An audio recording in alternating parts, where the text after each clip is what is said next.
Welcome to the civilian channel. యాక్చువల్గా నేను ఈ గత 2-3 days లో ఒక వీడియో కూడా పోస్ట్ చేయలేదు. సమ్ రీజన్స్ నేను హెచ్సి పైన బయోడైవర్సిటీ పైన ఒక వీడియో చేయాలని చాలా రోజుల నుంచి అనుకున్నాను. అసలు కుదరలేదు. అసలు హెచ్సి సెంట్రల్ పార్క్ ఏదైతే ఉందో, ఆ సెంట్రల్ యూనివర్సిటీ ఏదైతే ఉందో, అక్కడ ఉన్న 400 acres గవర్నమెంట్ది అని చెప్పి గవర్నమెంట్ వాళ్ళు, లేదు హెచ్సి అని చెప్పి సెంట్రల్ యూనివర్సిటీ వాళ్ళు పోట్లాడుతూ ఉన్నారు. ఇక్కడ గవర్నమెంట్దే ఎస్సీ అని పాయింట్ అనేది పక్కన పెడితే, అక్కడ చాలా ఎన్విరాన్మెంటల్ గా ట్రీస్, మెయిన్ ట్రీస్ హైదరాబాద్ కి చాలా ఆక్సిజన్ ని సప్లై చేస్తుంది నాకు తెలిసినంత వరకు.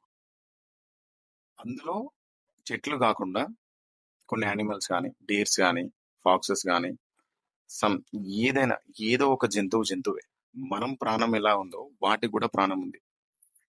అందులో అవి ఏదైతే అడవి ఉందో, ఆ అడవి ఉంది కాబట్టే ఇప్పుడు ఆ జంతువులు అక్కడ నివసించగలుగుతుంది. ఇప్పుడు ఇల్లు ఉంది కాబట్టే మనం అక్కడ నివసించగలుగుతున్నాం. మనకు ఎలా ఇల్లు అయితే ఉందో వాటికి ఆ అడవి, అది ఏం మనం డిస్టర్బ్ చేయట్లేదే కదా. ఫ్యూచర్ సిటీ అని అన్నారు ప్రస్తుతం ఉన్న ప్రభుత్వం వాళ్ళు.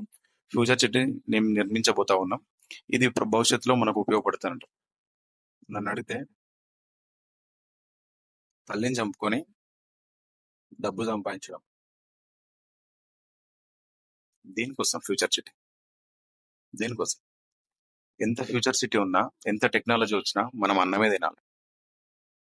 గడ్డి తినలేం, కంప్యూటర్లు తినలేం, ఇంకేదన్నా తినలేం, ఫోన్లు తినలేం, టెక్నాలజీ తినలేం. ఎంత పెద్ద టెక్నాలజీ వచ్చినా నీ కడుపుతో తిన్నది అరగాలంటే ఆ భగవంతుడు సృష్టించింది తినాలి. మనకు సృష్టించుకున్నది ఏది తిన్నా సైడ్ ఎఫెక్ట్స్. అదే భగవంతుడు సృష్టించింది ఏది తిన్నా మనకి ఏది ఉండదు. అలాగే భూమి మీద భగవంతుడు సృష్టించిన దాంట్లో ఏదైనా డిస్పోజల్ అవుతుంది. మీరు బాగా చూడండి, భగవంతుడు సృష్టించిన ప్రతి ఒక్కటి అది భూమిలో కలుస్తుంది. కానీ మనం సృష్టించడం చూడండి, మానవులం చాలా వరకు 90% ఏది కూడా భూమిలో కలుపుతుంది. మనం ప్లాస్టిక్ ను సృష్టించడం, గ్లాస్ ను సృష్టించడం, రకరకాలుగా సృష్టించడం, ఐరన్ సృష్టించడం, ఏవేవో సృష్టించడం, మనకు నచ్చినాయన్ని సృష్టించడం. కాబట్టి వాటికి ఆ హెచ్సివి ల్యాండ్స్ కి గ్రీన్ ఫీల్డరీ ఇప్పుడు హైదరాబాద్ కి ఎంత ఉపయోగం అంటే, నేను ఒక క్వశ్చన్ అడుగుతా. సూటి ఈ వీడియోస్ చూసిన వాళ్ళని ఇప్పుడు కామెంట్ చేయండి. నేను ఒక క్వశ్చన్ అడుగుతా దీంట్లో.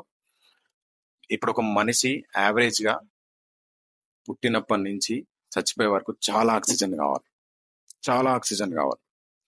అలాంటిది మీరు పుట్టినప్పటి నుంచి ఎన్ని చెట్లు పెట్టారు? ఎవరో పెట్టిన చెట్ల వల్ల ఈరోజు నేను బతుకుతున్నాం. మీకు ఆ ఆక్సిజన్ పీల్చుకునే హక్కే లేదు, మీకు ఆ ఊపిరి తీసుకునే హక్కే లేదు. అలాంటప్పుడు ఎవరో పెట్టిన చెట్లను కూడా మీరు తీసేస్తా ఉంటారు. ఎట్లా బతారండి? ఇప్పుడున్న కరెంట్ సిచ్యువేషన్ లో ఆక్సిజన్ లెవెల్స్ అనేది చాలా తక్కువ ఉంటాయి హైదరాబాద్ మెయిన్ సిటీల అరౌండ్ అలాంటి ఏరియాలలో, రూరల్ ఏరియాల కంటే.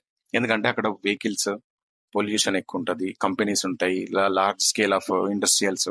దానివల్ల అక్కడ ఆక్సిజన్ లెవెల్స్ తక్కువ ఉంటాయి. ఆక్సిజన్ లెవెల్స్ తక్కువ ఉన్నప్పుడు నార్మల్ పీపుల్స్ ఇప్పుడు 18 to 30 ఏజ్ ఉన్న వాళ్ళు సర్వైవ్ అవుతారు, 35 to 40 సర్వైవ్ అవుతారు. అదే 45 to 60 age, middle of age ఉన్న వాళ్ళు సర్వైవ్ అనేది చాలా కష్టం. ఆస్తమా, బ్రీతింగ్ ప్రాబ్లమ్స్ ఇవన్నీ వస్తాయి. అలాంటప్పుడు గోల్డెన్ ఆపర్చునిటీ, అసలు గోల్డ్ అది. ఇప్పుడు హైదరాబాద్ లో అలాంటి 400 acres ఇప్పుడు చాలా మంది కూడా అది అంత ల్యాండ్ 400 acres గ్రీన్ ఫీల్డ్ ఉందని కూడా చాలా మంది తెలుసు. ఈ ఇన్సిడెంట్స్ వల్ల తెలుసు. కాబట్టి దాన్ని ఎలా ఉందో, ప్రకృతిని, అమ్మఒడిని ఎలా ఉందో దాన్ని అలానే ఉంచుదాం. ఫ్యూచర్ సిటీ కావాలనుకుంటే హైదరాబాద్ ని డెవలప్ చేయాలనే రూల్ ఏముంది? నా క్వశ్చన్ గవర్నమెంట్ కి. హైదరాబాద్ ని డెవలప్ చేయాలని రూల్ ఏముంది? చాలా ఏరియాస్ ఉన్నాయి. మా దగ్గర కూడా చాలా రూరల్ ఏరియాస్ లో చాలా ల్యాండ్ ఉంది, చాలా వేస్టేజ్ ల్యాండ్ కూడా ఉంది.